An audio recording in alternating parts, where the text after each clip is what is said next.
Guerra, não tem sido fácil, principalmente nesse ano, atuar como gestor aqui no mercado brasileiro. E não só por conta do mercado brasileiro, pelo mercado internacional. É guerra tarifária, é IOF, é questão fiscal, não faltam questões que bagunçam todo o cenário. Mas, recentemente, tem uma turma aí do mercado que está otimista com a Bolsa Brasileira, acreditando que o juro chegou no seu topo, tem a questão da eleição que pode significar uma mudança do governo. De que lado você está? Você está do lado otimista com a Bolsa Brasileira ou você está do lado pessimista com a Bolsa Brasileira? Bom, você começou pela pergunta, uma pergunta um pouco mais complexa, né? Geralmente a gente começa no cenário, você já começou já indo direto ao ponto com relação à Bolsa Brasileira.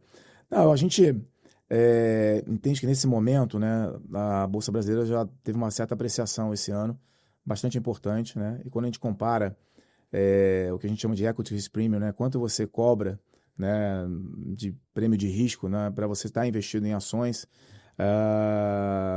dentro do índice ou das ações brasileiras, né? E quando a gente vê onde a gente estava no final do ano passado, novembro do ano passado, e vê onde a gente está agora, teve uma compressão muito grande desse prêmio de risco na Bolsa Brasileira. Então, eu diria o seguinte, né? A gente, como esse prêmio comprimiu muito, né?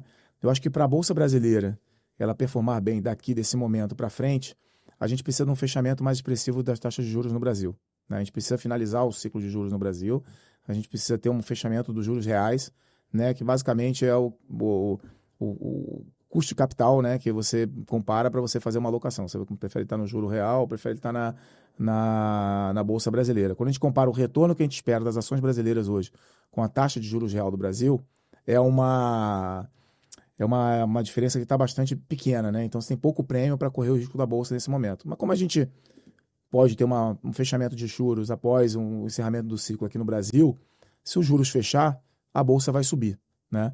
Mas eu diria que entre a Bolsa brasileira e os juros nesse momento, eu teria uma certa predisposição maior à renda fixa do que a Bolsa brasileira. Então, te respondendo diretamente, a gente não está assim achando que a Bolsa brasileira é a melhor coisa do mundo nesse momento, né? Tem outras opções de investimento que a gente vai falar daqui a pouco, tanto lá fora como no Brasil. Se você acredita, para você comprar a Bolsa brasileira nesse momento, acho que você tem que acreditar que vai ter um fechamento expressivo das taxas de juros reais no Brasil. E você acredita? Porque também no mercado existe hoje uma vertente que acredita que o juro chegou no topo. Você acha que chegou no topo? Não, a gente acredita que chegou no topo, a gente tem a reunião na semana que vem. A gente costuma dizer que é um close call, né, quando a decisão está difícil, né, que o mercado está dividido aí entre 25 na próxima reunião como um last hike, né, um último hike, ou a manutenção das taxas. A nossa visão na Legacy tem espaço para manter ou dar um último 25, acho que não muda nada para a economia, 0,25 a mais, 0,25 a menos, né?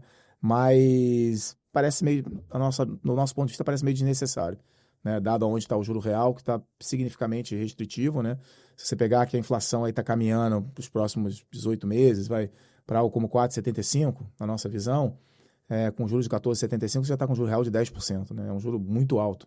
Então, se aumentar 25 a mais para aumentar o custo da dívida, para tentar ganhar uma credibilidade, acho que não tem tanto efeito assim, não vai trazer nenhuma compressão adicional importante para a economia, né? Então, acho que o trabalho está, de certa forma, feito, né, na parte de juros. Então, a gente acredita que o ciclo está próximo ao fim, mas também é verdade, né, que a economia ainda continua mostrando bastante resiliência. A taxa de desemprego está próxima das mínimas, né? A gente teve um CAGED super forte na semana passada. Um PIB aí, né, primeiro tri forte, né?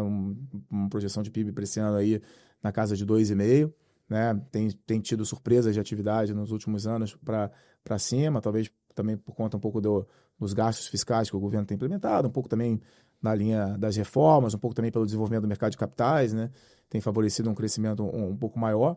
Mas a gente, apesar do ciclo estar chegando no final, né, ainda parece cedo para você acreditar que está na iminência de ter um ciclo de queda de juros no Brasil. Então, Quando deve começar? eu diria hoje, meu best guess, né, minha melhor estimativa, eu diria assim, o Banco Central fez um front-loading no começo desse ano de 300 basis points, né, que eles colocaram 3 de 100, né.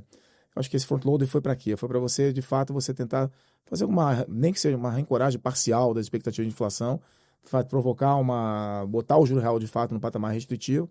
Então, acho que quando a gente conseguir enxergar que a economia estabilizou, né, ou deu uma leve desacelerada, o Banco Central vai poder iniciar um processo do ciclo de juros. Então, eu colocaria assim que o Banco Central ele tem uns 300 bases, meio que ele pode cortar meio rápido, aí fazer um corte de parciais de 50 bases. E aí, quando que a economia vai vir a desacelerar, a gente tem uma visão na Legacy que no segundo semestre a economia vai estar num ritmo mais fraco do que o ritmo do primeiro semestre, né? Então, essas revisões de PIB para cima, acho que elas já ficaram para trás. Essas revisões de ato para cima que o mercado tem feito, né? Também acho que estão ficando para trás. O Banco Central talvez um pouquinho atrasado, mas nada também muito dramático. Então, a gente acha que o PIB no segundo semestre ele é menor do que o PIB do primeiro semestre, a inflação está caindo. Então, meu guess assim, que o Banco Central poderia vir a cortar os juros no final desse ano. Talvez um pouco antes, em setembro, talvez com um pouco mais de precisão ali em dezembro, né? Ou talvez no começo da primeira reunião do ano que vem. Mas acho que a gente está num caminho aí de final de ciclo. Semana que vem pode ser 0 ou 25, acho que não muda muito para a economia, mas acho que eles vão declarar o encerramento do ciclo. Eles querem também passar uma mensagem, né? Estamos encerrando o ciclo, mas vamos ficar aqui, né? O Galípolo acho que usou uma boa expressão, né? O presidente do Banco Central, que, diga-se de passagem, tem feito um excelente trabalho. Tem sido uma grata surpresa, né? Tanto do ponto de vista de comunicação, do ponto de vista de postura, com relação a mercado, com relação aos agentes, né? E ao mesmo tempo no trabalho de condução, né? da política econômica, do Banco Central, do time do Banco Central. Ele usou uma expressão que eu achei muito boa, que depois que você termina o ciclo, você entra no corredor polonês, né? Que o pessoal fica pedindo a queda, né? Então, qual vai ser a resistência do Banco Central para você atravessar esse corredor polonês, o período que você consegue ficar parado, né? Eu acho que ele foi bem feliz nessa colocação, acho que a gente está entrando nesse corredor polonês, o mercado, a sociedade, né, com esse juro real muito alto, juro nominal muito alto, uma Selic de 14,75, vai pedir para ele diversas vezes corte, eles vão ter que ter uma certa resiliência, né? Mas eu acho que no final, o que vale é o fundamento, né? Eu acho que o Banco Central não vai cortar juros com a inflação piorando e com a atividade forte. Então, se a gente começar a ver a inflação caminhando aí para topo da meta e, ao mesmo tempo, a economia postando sinais de desaceleração, com os efeitos defasados da política monetária começando a ficar mais aparentes, acho que o Banco Central não vai hesitar em reagir pelo fato de o juros estar realmente significativamente restritivo. Então, acho que, respondendo diretamente novamente essa pergunta, acho que meu best guess seria que em dezembro você começa um processo ali de 300 basis points, cortando de 50 pontos. Obviamente, se desacelerar mais, a coisa vai mais rápido, desacelerar menos, demora um pouco mais e você pode fazer em dosagens menores, um pouco mais espaçado. Então, a verificar aí um pouco os dados.